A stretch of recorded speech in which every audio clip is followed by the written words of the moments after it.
we live? Or we're not live, but we're recording. Are we? Yes, we are recording. Can we get the did the fingers get any exercise on vacation? Yes, they The did. speakeasy fingers. Yeah, we saw a couple videos. So tonight, we're recapping the Calumet 12, I don't know. Actually, the small batch. Can you see Marshall?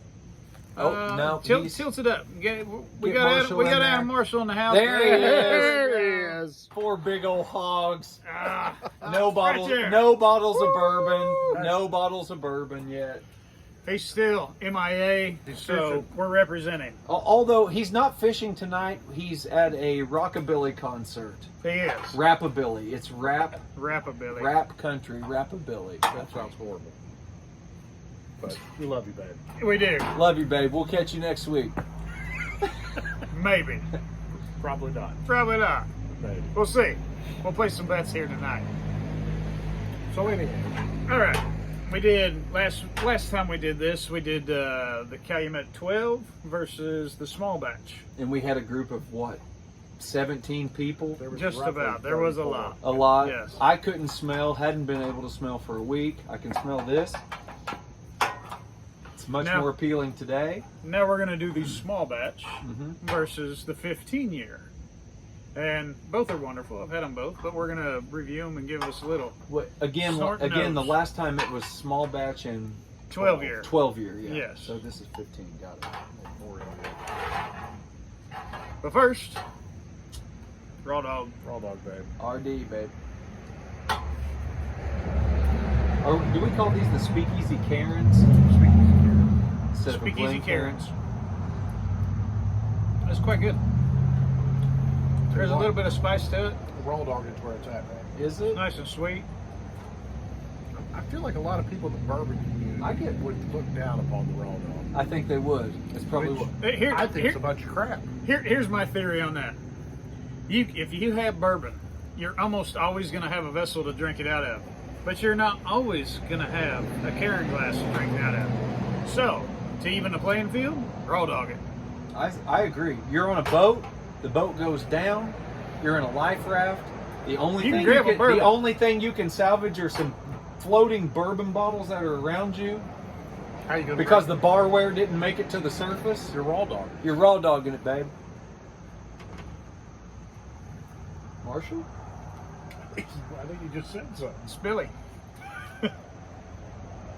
Well, I'll tell you what. Out of the raw dog, I get a lot more like tobacco than I do Out of the glasses. Right. It's weird. You get a different flavor profile just out of what you're drinking. which has been touched on before. Yeah. I know, but I'm not getting a smoky flavor at all. not smoky, but tobacco. I get when I smell it out of the bottle. Okay. To me, You're it's okay, I almost, believe you. It's almost like it collects here at the top where you pour it, and it concentrates the flavor when it evaporates. But you do get a very strong aroma right out of the rim of the bottle. And Jackie, if you do come down to Speakeasy Pizza and do a bourbon review, I hope you do a raw dog with us. It's just you got to. Jackiezykan will raw dog some Old Forester. But it's like I don't want to get away from what we're doing, but Right. you do. We did some Old Forester, but like she could do some Old Forester. Yeah, absolutely. Like, man, pipe dreams. Pipe dreams. This is Gotta good have dreams. and pleasant. I get a good smell. I don't get a whole lot of caramel, but it's I just could drink this sugary, entire sweet. bottle with you guys tonight, Yeah. sitting here. With the occasional ice cube, maybe, but pretty well neat. But it's good. So I get like I said, I don't get the caramel on the nose. No. I get a sugary, and not like a maple syrup, but like a brown sugar almost. Not quite a rum smell, but very pleasant. No, but on the back of the palate, I definitely get it's a fruitier. Bananas. Not bananas. I'm saying on the back of the palate, I can just taste a little bit of fruitiness, and I don't know if it's like It's like I've gone completely blank. I don't know what I'm tasting. I don't know what I'm smelling. so we want to get in that stave program, babe. Heighten our Did you senses. look at it? Oh yeah, I know about that. And Marianne Eves has one too. It's called Eves Blind, and everything's blacked out. So it's all by you. You know, it heightens your senses and everything. Yeah. I'd like to do it.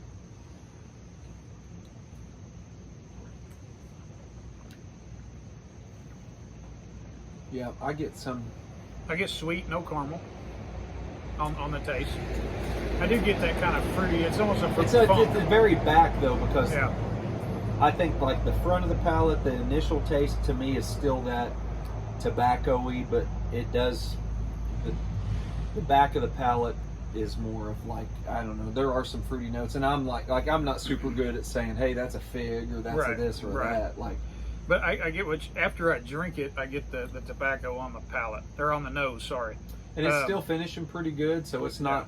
And it's still sweet, Mm-hmm. you know, but it's not, like I said, it's not a maple It's syrup. not a short finish. It's not a caramel. It's just sweet. It's good, clean, sweet. It's got a little heat to it. A little bit. There's a spice on the back end, but it's not overbearing. And it is on the back. Yes. To me, it's definitely Yes. on the back. But it's not real loud and pronounced. It's just a welcome spice. It's what you want. This is a very good. All that spice to me is in the finish after Yeah. that drink. Yep. Like the initial, like the front of the palate and everything, no spice. It's during the finish is when that spice hits. Okay. So we're 74% corn, 18% rye, and 8% malted barley. So is the rye the spice that we're getting? Or The barrel. It'd be part of it, but man, it's not like something that's 30% or something like that. I mean, But then again, we've done the Whistle Pig, and the piggyback is 100% rye, 6-year, and you drink it, you expect it to be super spicy because it's a rye, and it is not. It is sweet and smooth, almost no spice on it at all. that's weird because And that's it more goes of away. that's more of like It a goes corn away. profile. And it's sweet, good, no spice. So that rye, I think, to me, it makes me think that you're getting all your spice from the barrel. You're getting the tannins, that acid bite from the tannic acid in the barrel and the wood. You're getting all that flavor. Now the rye doesn't help it any. It gives it that little profile that will accompany that tannin. okay. But Yeah, I mean it's crazy. Like if you're not going to get spice out of 100% rye, it's not rye. well, I mean, you know what's 18%? Right. I mean that's so it's got to be coming from somewhere. What proof are we here? 86 proof, Okay. 43% alcohol. We're jumping up to 105 on this bad boy. Sweet. So I've gotten to the point where, I'm getting big red out of this. okay, I can't wait to smell. Can't wait to raw dog it. I've gotten to the point though where I really, and I'm not saying I don't buy something if it's under 100 proof, but It's cold. That's probably me. That could be from the liver. I just spit it out. I'm Yeah, not saying I I'm not guess saying you I can. don't buy something if it's under 100 proof, but man, proof. I've gotten to the point now where I'm more accustomed to higher proofs, and Yes. I mean, imagine being a teenager and drinking like barrel proof No doubt. something. Or, I mean, you. Yeah. I mean, that's the shit that you would just be like, this is disgusting. But now I gravitate towards that higher proof stuff because you can sit there and just take, if you're by yourself at home, take some small sips, really try to figure out what's going on with it. And it's obviously it's hotter, but it's not, it doesn't turn you off like it does when, remember the first time you drank a beer? A beer. Yeah. And it's And you're like, like, oh, Dad God. loves this. This is nasty. So now if I don't drink a beer for a few months, which rarely happens anymore, but like if I don't have a beer for a few months, I can close my eyes and you guys may remember the first beer you ever drank, who gave it to you, where you were. I know exactly where I was, who gave it to me, how old I was. And I remember being like, God, I mean, you guys sit around and drink this? And I will still get that. It's almost just like this crazy PTSD flashback. Yes. If you don't have it for a while, you know, and it's like, ugh. But it's not bad because I actually appreciate the flavor now. But anyway, it's weird how you look at different things as you get older. Absolutely. And I remember the first time I had whiskey, Jack Daniels. yeah, it's a lot of people's first. Yeah. I was a young boy, Yeah, maybe sixth grade. I wish, and this won't take long, I wish that when the night Kyle Richardson was here, there was the video still going because, and he can put it in the comments if I'm wrong, but Paris, France, on the Champs-Élysées, above a TGI Fridays, he took 18 consecutive shots of Jack Daniels. It may have been 21, but I think it was 18. Kyle, I'll text you this link, and if it was 21, let us know. Wowzer. But it was somewhere between, let's say, 15 and 21, which is a ludicrous amount for a teenager. That's a whole fifth. Shoots them all. And I don't know if he's the one that peed out the window and it went down the TGI Fridays awning or if it was someone else, but he may have actually just blacked out. I can't remember the entire story, but but that's the quintessential Jack Daniels. Yes. Like, it's everyone's typically, or most people's typically, their first whiskey experience is with Jack, and a lot of times it's just shooting it to impress your friends. If it's not that, it's mixing it with something. And mine was raw dogging, and it was how many gloves could you get? You know, blah blah Yeah. blah blah blah blah. So, anyway, he has one of the best Jack Daniels stories, and hell, it could have been Bean, but it's one of the two. Is always your first whiskey experience. Now, see, I get a lot of the same smells off of this as I do that, but it smells. That's more. If I'm going to compare this to cut grass, this smells more to me like a fresh cut grass. I'm not saying I smell grass, but like I'm saying tobacco, it's like a fresher tobacco. That's like packing house tobacco, and this is a cigar you just bought at the store. Yeah. But yes. Oh, that was a big one. But it's not hot, man. That's great. It's good. I got a little caramel. There's some caramel there on the back end. It is hotter than this one on the alcohol, but not on the spice. No. Man, I got some caramel on that back end. I get a little caramel on the nose. On the nose, but I'm drinking, and I'm telling you. But I didn't get any caramel on this. I just got the sweet.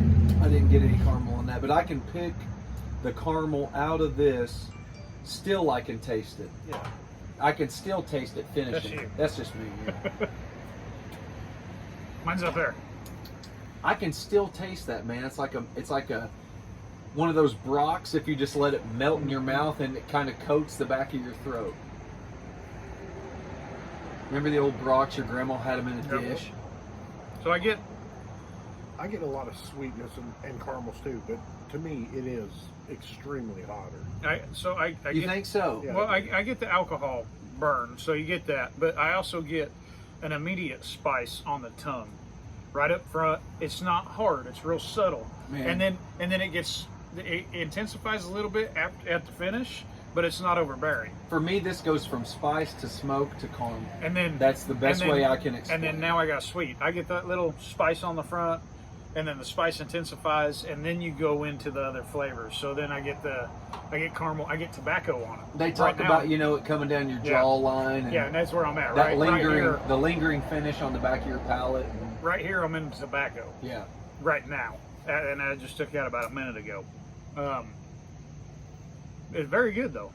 If I was to pick one to drink, I'm going to go with small batch just because it's not as hot. See, and I don't, and it just, again, I gravitate towards the higher proof stuff anymore because I'm just personal preference. Yeah, and honestly, if I'm sitting around drinking it and it's neat or with an ice cube in it, I'm picking this every time.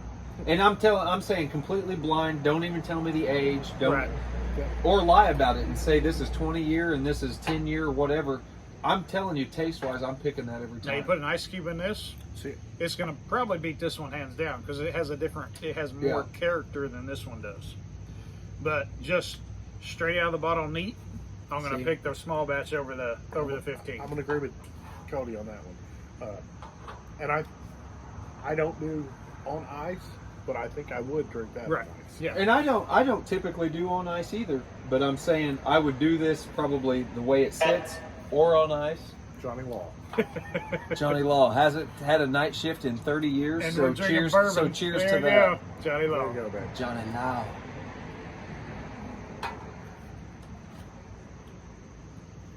Yeah, see, I really like that, and I don't get that heat. But I'm used to the heat. A lot of things I drink are. I drink a lot of barrel proof. Right. So I mean, you're talking 120, 130. 126, yep. But no, and that's where I'm at. That is not a bad bourbon at all. It's very good. But to enjoy, I'm going to enjoy this one better neat versus this one over, neat. Yeah. If we're looking at on the rocks or with a little bit of water, it's going to change the whole flavor profile. And then this one has more character in it, but this one is more enjoyable for me to drink. That's where I'm at with it. I'm just the other way around. Yeah. And I'm the odd duck tonight. That's all right. And that's the beauty of bourbon is it's you drink what you like. You don't drink what everybody else likes. Marshall, what do you think? Yeah. Hold on. Yeah. Hey, it smells like fish. I got fish on the nose. We know you got fish on the nose. You got country music on the brain. We'll let this one slide. Next week, though, you better be here. Next week, we'll see you, babe. We're going to get a bourbon bottle stuck onto. Do the people even know how this works? Not yet. No. Oh, wow. Let them know. So when he gets his first bourbon review after this cutout right here. So Marshall, The running joke is this. Marshall was a founding member of this video. He made it to the first video, and he's not made it to another one since that I know of. Nope. So, obviously, he's been fishing at every time a video shot, he's fishing. Tonight he's watching country music, but he's been fishing at every other video. So we joke that is the world's longest fishing trip. This guy gets paid to fish. The cars sell themselves, and he collects checks while he's out fishing. He catches chicks while he's fishing. That's exactly right. And so, that's another chick, babe. we decided to always have him here in spirit, and when he makes a bourbon video, we actually have bourbon bottles printed out. He's going to get The same size as the fish. That's going to cover the fish. We will cover the fish with a bourbon bottle for every video he makes. Then if he misses a week, we'll pull the bottle down, and he starts back to where he was. The goal is to get him holding 4 bourbon bottles versus 4 fish. But he doesn't get any more fish. No. And we're not printing out pictures of Garth Brooks and Jason Aldean. There's actually 5 fish there. Oh, there actually are. Is there? Well, 4 is wishful thinking. 5 is out of this world. So Preposterous. I didn't even see it. Yeah. So that right there is a limit catch for fishing tournament. So he limited out. But he caught a bunch of minnows. I don't know. yeah, I don't know. They don't look that big to me either. If you They're notice, very close he's to holding the them camera. out like this. Like, Here's the world's largest bourbon bottle. You can't tell really, but bigger than take that. our word for it. see, I caught this bottle, or I caught that bottle. Caught a big bottle. That's a half gallon, son. And I'm starting to think we're going to have to get one of Toby. Well, Yeah. I'm just saying. you were probably thinking the same thing about me till I've made the last 2. Hey. Here I come out of left field. How many tires Toby have on his RV? None right now. No. So there's 2, 4, 5, 6. There's 6 of them. So we get Toby with 6 Toby wheels. holding 6 tires, Marshall holding 5 fish. We're on to something. Let's give a raw dog out to our brothers that are missing. Pour something out on John Leslie. Can we talk about the Bourbon Club at all at any I think we length? should. Or is it- Yeah. So, yes, by invite only. Invite only, but it's been tossed around that maybe a Bourbon Club will form. We're looking probably a dozen members. Details TBD.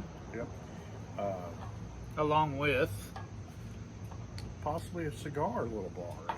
I won't partake in that because that's just never been my thing, but I respect it. And I understand completely how the two go together. Hell, you guys know I love when I can pick out pipe tobacco or any kind of thing like that in a bourbon. Get me hooked. The last thing I need is another vice. I don't need. I'm addicted to pickle spears now. So I'm out on the cigars, but I will totally hang around while it's being done. But yeah, we're looking to form a bourbon club. Male, female, all walks of life. Yeah. Just people that enjoy bourbon. Camaraderie. Exactly. We'll come together maybe once a month, probably here at the Speakeasy. We'll review maybe 2 or 3 different types of bourbon. And we'll have a drawing of a hat, and you bring your choice. So not everybody's going to bring a bottle that night. We have plenty to try from. Yeah. And then we'll have a Dealer's choice. special draw. So hey, bring a So if you whatever, something hey, we don't have. If you have a 1973 old granddad laying around, bring it for the club. Yeah. I don't know how much raw dogging we're going to do off of that bad boy, but you know, we'll all take a snort. So this is July. I think August we'll try to start. Yeah, we'll start getting everything together to get an enrollment anyway. So like I said, it's going to be small. The application process will be rigorous. and it will be extensive. We'll have an application. Yeah. You're definitely going to have to be able to identify Doug Thayer in a lineup. Yes, yes. And there'll probably be some hurt people for. Oh, I'm not on the list. Oh, come on. Special club. Secret society. Yeah. Yes. We already have the handshake, but we can't do it on film yet. So, that's really all I got for this evening. That's all we got. It is. It's a fantastic bourbon. 2 versus 1. I'm the odd man out, but And Adam's still holding 5 fish. well, we're going to call it 4. But he's still holding only fish. We'll put it that way. No bourbon. So, come and see us. We'll be back next Thursday. We'll be talking about the. So this lineup's done. And Hey, no. We got a 14-year coming. We have a 14 coming that we can pair up against, so we can backpedal here. Okay. Because we already did the 12 that Yeah. last time. So we did the 12 small and then the Yeah. 15, and then supposedly there's a 14-year coming. So that would be the finish, and then we'll do a whole. We may do the 14 this one, and then the whole series again? the whole shebang. Yeah, We could. do the lineup on the last one, Makes Okay. sense to me. Good with and we'll be here Yep. With- Squeaky fingers. with Adam right there. Maybe, hopefully, Toby will be back with some tires. Hit the little He'll stop make it. button. We'll see you, babe. Oh, I'll we see you, love you babes. guys. Babe.